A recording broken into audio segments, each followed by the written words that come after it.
ನಾನು ಕರ್ನಾಟಕದ ಮುಖ್ಯಮಂತ್ರಿಗಳಾದ ಸಿದ್ದರಾಮಯ್ಯನವರಿಗೆ ಗೃಹ ಮಂತ್ರಿ ಪರಮೇಶ್ವರ್ ಅವರಿಗೆ ಮೊದಲು ಆಗ್ರಹ ಪಡಿಸಿದ್ದೆ, ಈಗಲೂ ಮತ್ತೊಮ್ಮೆ ಹೇಳ್ತಾ ಇದ್ದೇನೆ. ಧರ್ಮಸ್ಥಳದ ಸೌಜನ್ಯ ಪ್ರಕರಣವೂ ಸೇರಿದಂತೆ ಯಾವುದೇ ತಪ್ಪುಗಳಿಗೆ ನೀವು SIT ಸೇರಿದಂತೆ ಯಾವುದೇ ತನಿಖೆಯನ್ನು ಮಾಡಿ ನಾವು ಬೆಂಬಲ ಕೊಡ್ತೀವಿ ಅನ್ನುವಂಥ ಮಾತು ಮೊದಲು ಹೇಳಿದ್ದೆವು.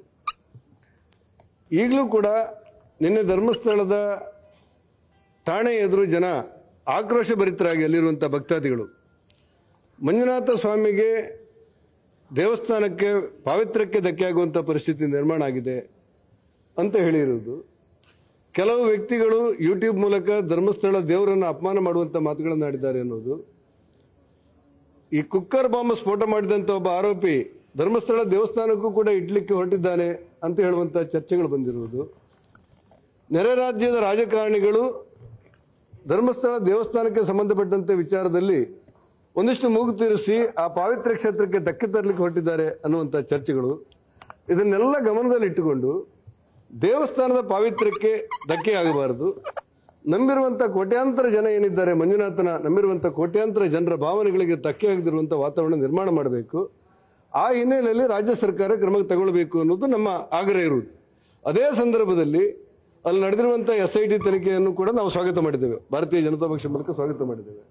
ಸೌಜನ್ಯ ಪ್ರಕರಣದಲ್ಲಿ ಅವರು ಹೆತ್ತ ತಾಯಿ ತಂದೆಯ ಸ್ಥಾನ ನೋಡಿದಾಗ ಆ ಮಗುವಿಗೆ ನ್ಯಾಯ ಸಿಗಬೇಕು ಅನ್ನೋದನ್ನು ನಾವು ಮೊದಲು ಆಗ್ರಹಪಡಿಸಿದ್ದೇವೆ. ನಾನು ರಾಜ್ಯ ಸರ್ಕಾರಕ್ಕೆ ಮತ್ತೊಮ್ಮೆ ಆಗ್ರಹಪಡಿಸ್ತಾ ಇರುವುದು ಏನಂತ ಹೇಳಿದ್ರೆ, ಇವತ್ತಿನ ಕೆಲವು ಪ್ರಕರಣಗಳು, ನಿನ್ನೆ ಮತ್ತು ಇವತ್ತಿನ ಕೆಲವು ಪ್ರಕರಣಗಳು ಧರ್ಮಸ್ಥಳದ ಮಂಜುನಾಥನ ಭಕ್ತರಿಗೆ ತುಂಬಾ ಆತಂಕ ಮತ್ತು ನೋವನ್ನುಂಟು ಮಾಡುವಂತ ಘಟನೆಗಳು ನಡೀತಾ ಇದೆ. ಈ ಹಿನ್ನೆಲೆಯಲ್ಲಿ ರಾಜ್ಯ ಸರ್ಕಾರ ಒಂದು ಗಟ್ಟಿ ನಿರ್ಧಾರವನ್ನು ತೆಗೆದುಕೊಂಡು ದೇವಸ್ಥಾನದ ಪಾವಿತ್ರ್ಯಕ್ಕೆ ಧಕ್ಕೆ ಆಗದಂತೆ ಮತ್ತು ಮಂಜುನಾಥನ ಭಕ್ತರಿಗೆ ಅಪಮಾನ ಆಗದಿರುವಂತೆ ಆ ದೇವಸ್ಥಾನವನ್ನು ಉಳಿಸುವ, ಯಾಕಂದ್ರೆ ಹಿಂದೂ ಧರ್ಮದ ಬಹುದೊಡ್ಡ ಕರ್ನಾಟಕ ರಾಜ್ಯ ಹೆಚ್ಚು ಕಡಿಮೆ 33,000 ದೇವಸ್ಥಾನಗಳಲ್ಲೂ ಕೂಡ ಧರ್ಮಸ್ಥಳದ ಬಗ್ಗೆ ಒಂದು ರೀತಿಯ ಒಂದು ಸಂಪರ್ಕ ಇರುವಂತದ್ದಿದೆ. ಅನೇಕ ಮಂಜುನಾಥನ ಹೆಸರಲ್ಲಿ ತುಂಬಾ ಸ್ಮಶಾನಗಳು ನಮ್ಮಲ್ಲಿ ಅಭಿವೃದ್ಧಿ ಆಗ್ತಾ ಇರೋದು ನಾವು ನೋಡಿದೆವು. ಅನೇಕ ಕೆರೆಗಳ ಅಭಿವೃದ್ಧಿ ಕೂಡ ಆಗಿದೆ, ಮಂಜುನಾಥನ ಹೆಸರೇ ಆಗಿರುವಂತದ್ದು. ಆ ಹಿನ್ನೆಲೆಯಲ್ಲಿ ಆ ಪವಿತ್ರವಾದಂತಹ ದೇವಸ್ಥಾನಕ್ಕೆ ಧಕ್ಕೆ ಬರದಂತೆ ಸರ್ಕಾರ ಎಚ್ಚರಿಕೆ ವಹಿಸಬೇಕು ಅನ್ನೋದು ನನ್ನ ಆಗ್ರಹ ಇದೆ.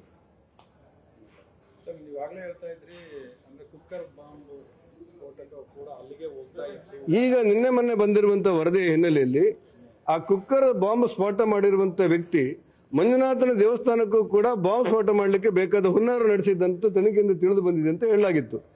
ಆ ವಿಚಾರಗಳು ಕೂಡ ಆ ದೇವಸ್ಥಾನದ ಒಟ್ಟು ಅಸ್ತಿತ್ವಕ್ಕೆ ಧಕ್ಕೆ ತರಲಿಕ್ಕೆ ಯಾವುದೋ ಒಂದು ಕಡೆಯಲ್ಲಿ ತಂತ್ರಗಳು ನಡೀತಾ ಇದೆ ಅನ್ನೋದನ್ನ ಜನಸಾಮಾನ್ಯರಿಗೆ ನೋವಿನ ವಿಚಾರ ಅನ್ನೋದನ್ನ ಸ್ಪಷ್ಟಪಡಿಸಿದೆ. ಅಲ್ಲ ಸರ್, ನೀವು ಕ್ರಮ ತಗೊಳ್ಳಿ ಅಂತ ಹೇಳ್ತಾ ಇದ್ದೀರಿ, ಅಂದ್ರೆ ಅಲ್ಲಿ ಪೊಲೀಸರು, ಯಾಕಂದ್ರೆ ಇನ್ನೊಂದು ತನಿಖೆ ನಡೀತಾ ಇರೋ ಕಾರಣ ಪೊಲೀಸರು ಜಾಸ್ತಿ ಇದ್ದಾರೆ, ಎಲ್ಲ ಇದೆ. ಆದರೂ ಕೂಡ ಒಂದು ಸ್ಥಳೀಯರು ಪ್ರತಿಭಟನೆಗಳು ಈ ರೀತಿ ಹಲ್ಲೆ ಮಾಡೋದು ಅದೆಷ್ಟರ ಮಟ್ಟಿಗೆ ಸರಿ ಅನ್ನೋ ನಾನು ಹೇಳಿದೆ ನಿಮಗೆ. ಅಲ್ಲ ಅಲ್ಲಿ ನಿನ್ನೆ ಆಗಿರುವಂತ ವಿದ್ಯಮಾನಗಳನ್ನು ನೋಡಿದಾಗ ಅಲ್ಲಿರುವಂತ ಭಾವುಕ ಭಕ್ತರು ಒಟ್ಟಾಗಿ ನಮ್ಮ ದೇವಸ್ಥಾನದ ಪಾವಿತ್ರ್ಯಕ್ಕೆ ಧಕ್ಕೆ ಆಗ್ತಾ ಇದೆ. ಯೂಟ್ಯೂಬರ್ಗಳಾಗಲಿ ಬೇರೆ ದೇಶದ ರಾಜಕಾರಣಿಗಳಲ್ಲಿ ಕುತಂತ್ರ ನಡೆಸ್ತಾರೆ ಅನ್ನುವಂಥ ಸುದ್ದಿಗಳು ಬರ್ತಾ ಇದೆ. ದೇವಸ್ಥಾನಕ್ಕೆ ಬೊಂಬಿಡಬೇಕು ಅಂತ ಯಾರೊಬ್ಬ ಹುನ್ನಾರ ಮಾಡಿದ್ದಾನೆ ಅನ್ನುವಂಥ ಚರ್ಚೆ ಆಗ್ತಾ ಇದೆ. ಆ ಹಿನ್ನೆಲೆಯಲ್ಲಿ ನಮಗೆ ನ್ಯಾಯ ಕೊಡಿ ಅಂತೇಳಿ ಅಲ್ಲಿರುವಂತಹ ಭಕ್ತಾದಿಗಳು ಆಕ್ರೋಶ ಪಡಿಸಿರುವ ಹಿನ್ನೆಲೆಯಲ್ಲಿ ಸರ್ಕಾರ ಜಾಗ್ರತೆ ಹೆಜ್ಜೆಯನ್ನು ಇಡಬೇಕು ಮತ್ತು ದೇವಸ್ಥಾನದ ಪಾವಿತ್ರ್ಯಕ್ಕೆ ಧಕ್ಕೆ ಆಗ್ತಿರುವಂತೆ ಎಚ್ಚರ ವಹಿಸಬೇಕು ಅನ್ನುವಂಥ ಆಗ್ರಹ ಇದೆ ನಮಗೆ. ಅದೇ ಸಂದರ್ಭದಲ್ಲಿ ಏನು SIT ತನಿಖೆ ಮಾಡ್ತೀರಿ, ಯಾವ ತನಿಖೆನಾದರೂ ಮಾಡಿ, ಯಾರು ತಪ್ಪು ಮಾಡಿದ್ರು ಕ್ರಮ ತಗೊಳ್ಳಿ, ನಮ್ದ್ರಲ್ಲಿ ವಾದ ಇಲ್ಲ. ದೇವಸ್ಥಾನಕ್ಕೆ ಪಾವಿತ್ರ್ಯಕ್ಕೆ ಮತ್ತು ದೇವಸ್ಥಾನದ ನಂಬಿಕೆ ಧಕ್ಕೆ ತರುವಂತ ವಾತಾವರಣಗಳನ್ನು ನಿರ್ಮಾಣ ಆಗದೇ ಇರುವಂತೆ ಎಚ್ಚರ ವಹಿಸಬೇಕು ಅನ್ನೋದು ನಾನು ರಾಜ್ಯ ಸರ್ಕಾರಕ್ಕೆ ಆಗ್ರಹಪಡಿಸ್ತಾ ಇರೋದು. ಸರ್, ಈಗ ತಾವು ಹೇಳಿದಂತೆ ಎಲ್ಲ ರೀತಿಯಾದಂತಹ ಸಹಕಾರವನ್ನ ರಾಜ್ಯ ಸರ್ಕಾರ ಪೊಲೀಸ್ ಮುಖಾಂತರವಾಗಿ ಭದ್ರತೆ ಕೊಟ್ಟಿದೆ. ಇನ್ನು ಉಳಿದಂತೆ ಸ್ಥಳೀಯರೋದಕ್ಕೆ ಸಹಕಾರವನ್ನು ಕೊಡಬೇಕಾಗುತ್ತೆ ಅಲ್ಲ. ಒಂದು ಕಡೆ ತನಿಖೆ ಆಗಬೇಕು ಅಂತ ಹೇಳಿದ್ರೆ ಸ್ಥಳೀಯರ ಸಹಕಾರ ಬೇಕಾಗುತ್ತೆ. ಈಗ ಮಾಧ್ಯಮದವರು ತಮ್ಮ ಕೆಲಸ ನಿರ್ವಹಿಸಬೇಕಾದ್ರೂ ಕೂಡ ಸ್ಥಳೀಯರು ಅಲ್ಲಿ ಗಲಾಟೆ ಮಾಡುವಂತದ್ದು ಎಷ್ಟು ಮಟ್ಟಿಗೆ ಸರಿ ಅಂತ ಕ್ವಶನ್ ಇದೆ ಸರ್. ಮತ್ತೆ ಈ ರೀತಿಯಾದಂತಹ ಗಲಭೆಗಳು ಅಲ್ಲಿ ಪೊಲೀಸರಿಗೂ ಹೊಡೆದಿದ್ದಾರೆ. ಗಲಭೆಗಳು ತನಿಖೆಯ ದಿಕ್ಕು ತಪ್ಪಿಸುವ ಪ್ರಯತ್ನ ಹುನ್ನಾರನ ಇದು ಒತ್ತಡ ಹಾಕುವ ಪ್ರಯತ್ನ ಅಲ್ಲ. ತನಿಖೆಯ ದಿಕ್ಕು ತಪ್ಪಿಸಲಿಕ್ಕೆ ತನಿಖೆ ಮಾಡ್ತಾ ಇರುವುದೇ SIT ತನಿಖೆ ಮಾಡ್ತಾ ಇರುವುದೇ ರಾಜ್ಯ ಸರ್ಕಾರ. SIT ತನಿಖೆ ದಿಕ್ಕು ತಪ್ಪಿಸುವಂತ ವಾತಾವರಣಗಳೇನಿಲ್ಲ. SIT ತನಿಖೆಯೇ ಯಾವ ರೀತಿ ದಿಕ್ಕು ತಪ್ಪಿಸ್ತಾ ಇದೆಯೋ ನಮ್ಗೆ ಗೊತ್ತಿಲ್ಲ. SIT ತನಿಖೆ ಯಾವ ರೀತಿ ದಿಕ್ಕು ತಪ್ಪಿದೆ ನಂಗೆ ಗೊತ್ತಿಲ್ಲ. ಅಲ್ಲಿರುವಂತಹ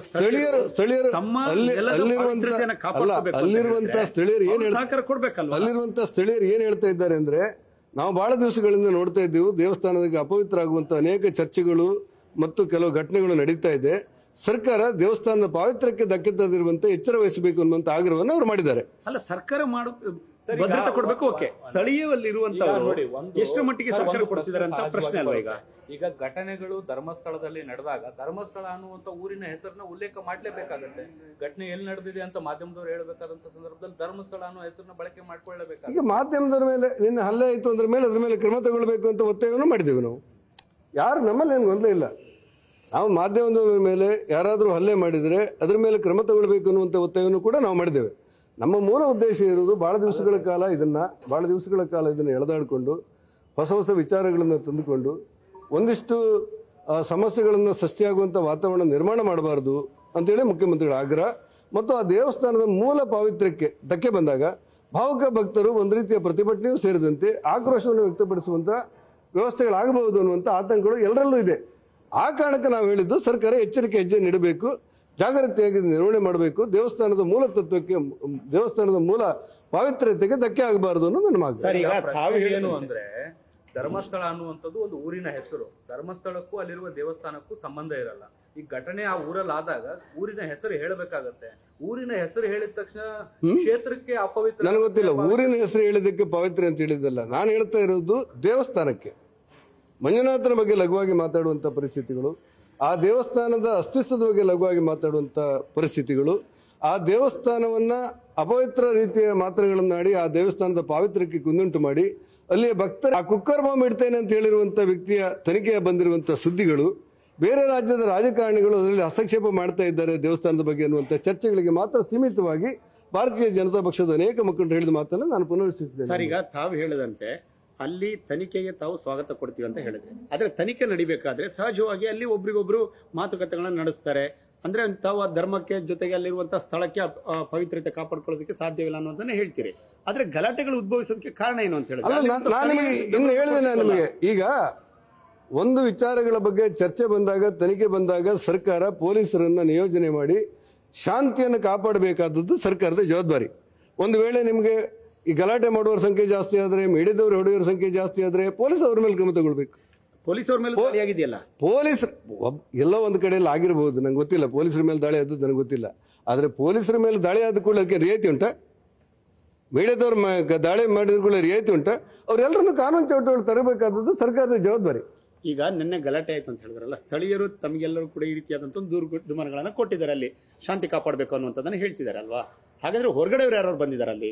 ಗೊತ್ತಿಲ್ಲ. ನಾನು ಇಲ್ಲಿ ನನ್ನ ಮಾಹಿತಿಯ ಪ್ರಕಾರ ಭಕ್ತರಿಗೆಲ್ಲ ಒಂದು ರೀತಿ ಆಕ್ರೋಶಗೊಂಡು ದೇವಸ್ಥಾನದ ಅಸ್ತಿತ್ವಕ್ಕೆ ಧಕ್ಕೆ ತರುವಂತ ವಾತಾವರಣ ನಿರ್ಮಾಣ ಆಗ್ತಿದೆ. ಈ ಪಾವಿತ್ರ್ಯಕ್ಕೆ ಧಕ್ಕೆ ತರಬಾರದು ಅಂತ ಹೇಳಿ ಅವರು ಪ್ರತಿಭಟನೆಯನ್ನು ಠಾಣೆ ಎದುರುಗಡೆ ಬಂದು ಮಾಡಿದ್ದಾರೆ. ಅಲ್ಲಿಯ ವರಿಷ್ಠ ಪೊಲೀಸ್ ಅಧಿಕಾರಿಗಳು ಅವ್ರನ್ನ ಕರೆದು ಸಮಾಧಾನ ಮಾಡಿ ಜಾಗ್ರತೆ ವಹಿಸ್ತೀವಿ ಅನ್ನುವಂಥ ಮಾತು ಹೇಳಿದ್ದಾರೆ.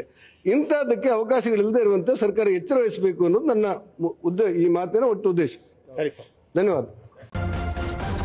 ನ್ಯೂಸ್ ಫಸ್ಟ್ ನಿರ್ಭೀತಿಯಿಂದ ನಿಮ್ಮ ಪರವಾಗಿ.